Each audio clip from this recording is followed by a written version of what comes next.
We want you to know that it doesn't matter where you are. You can put your boat in the stream any place. It doesn't matter. You might be putting your boat in the stream at sickness. You might be putting your boat in the stream at not enough money. You might be putting your boat in the stream at brink of a financial disaster or brink of a marital disruption. You could be putting your boat in the stream with physical sickness that you are experiencing, or your awareness of someone else. In other words, there are all kinds of reasons that you feel the way you do. Wherever you're putting your boat in the stream, it does not matter, because in every single case, the stream is moving toward the improvement that you seek. The stream is moving toward the solution to the problem. It's moving toward the answer to the question. It's moving to the becoming of who you are. The stream is undeniable. It is always moving, and it won't stop moving toward that which you are. So it doesn't matter where you are. In fact, we think it is very helpful to realize that you are where you are relative to any subject of importance to you. And if you can sort of make peace with where you are, there's this thing that happens to you as you put your boat in the stream mentally. If you say, all right, the stream is flowing and it's going to be all right, there is an automatic releasing of resistance and a turning and moving toward improvement. But if you put your boat in the stream with the attitude, I'm not where I should be, you automatically turn upstream. If you put your boat in the stream and say, I should have known better, upstream you go. I should do better, upstream you go. Even if you put your boat in the stream and you say, I'm going to try really hard, upstream you go. Feel the difference between, I have a sickness and I'm going to find a way to heal myself, upstream, upstream, upstream, and I am where I am. My physical body isn't where I want it to be, but it's going to get better. Or I am where I am, and I want things to be better.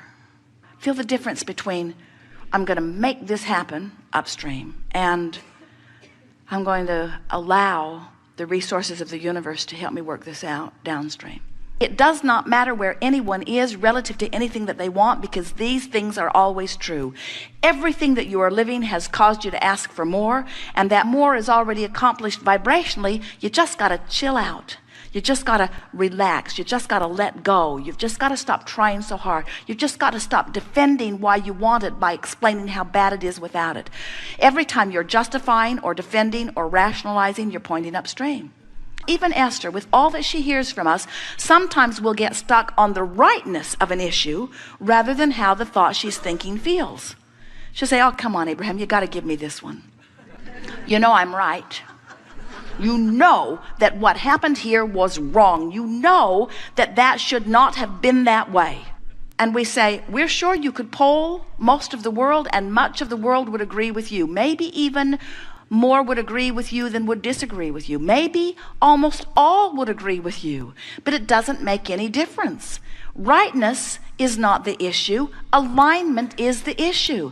And every time you push against anything, you are depriving yourself of what you want.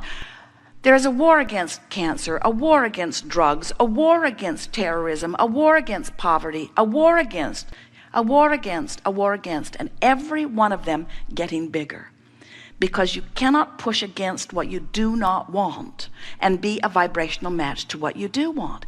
They are two opposite ends of the stick. When you pick up the stick that says money, on one end of it is plenty of money, on the other end of it is not nearly enough money, and the end of the stick with plenty of money feels entirely different than the end of the stick with not enough money. And you got to know that the way you feel when you activate the thought of money is your indication of which end of the stick you're on, you see.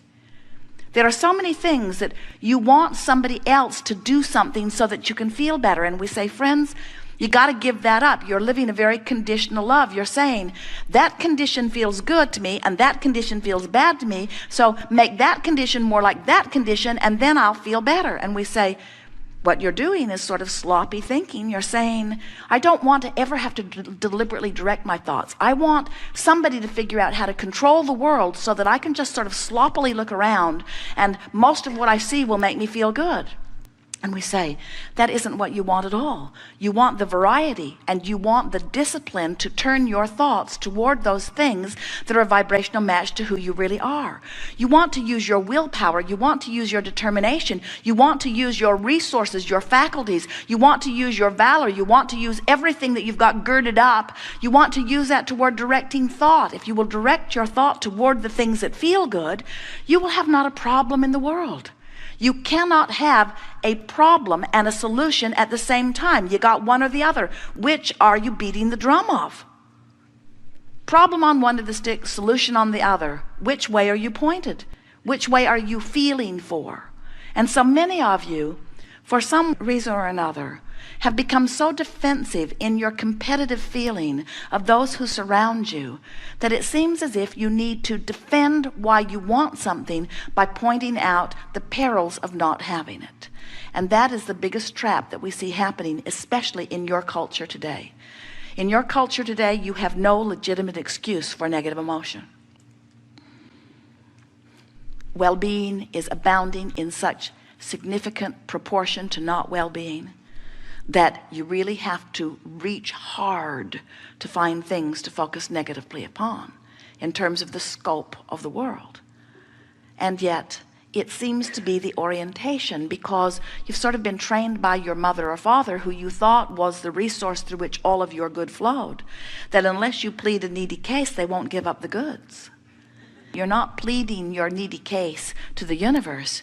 You're simply extracting from the variety your choice of what you prefer, and the source energy immediately becomes the vibrational equivalent of your preference. And if you're not living it in full-blown manifestation, it's only because what's active within you is something other than your preference. You must be talking about something other than what you want, or you would be living everything that you want. You have to start telling a different story. You have to tell the story the way you want it to be, not the way it is. You have to tell the story with the solution emphasized, not the problem. You have to stop complaining and start appreciating. You have to explain it the way you want it to be, not the way it has been. You have to speak of things as you would like them to be. And in all of this, what we're really saying is, just from where you stand, reach for the best feeling thought that you can find. Don't try to mimic the bright sunshine lollipop, tuned in, tapped in, turned on, annoying rainbow sunshine lollipop, rainbow good feeling people. They just drive you crazy, don't they? Don't try to mimic them. Just try to feel as good as you can feel from where you are. Because where you are is valid. Where you are is the stream. Jerry and Esther went whitewater rafting last summer, and it was such a glorious day. And the first thing they noticed as they put their raft in the water, there were 6 of them that came together to play, and then dozens of other high school wrestlers that were in the other boats. But as they put their boats in the water, it did not occur to any of them to turn and paddle against the current. It was so obvious to them that this river was going to have its way with them. And the first thing their river guide said to them is, folks, this is not Disneyland, and we cannot turn this river off. And he made a very good point. This is the same point we want to make to you. You can't turn that river off. You cannot hold yourself against the current of what life has caused you to become. And when you try, you don't feel good. And when you let go, you feel ever so much better. So, let's go. Some things you want to talk about? Good, good, good, good, good, good, good, good. So much you want to talk about. You must understand that this gathering happened before you dragged your physical bodies here. That your life has caused you to send forth your rockets. The source within you has met those rockets. And the answers to everything that you want are all queued up for you. So this will be a magnificent unfolding.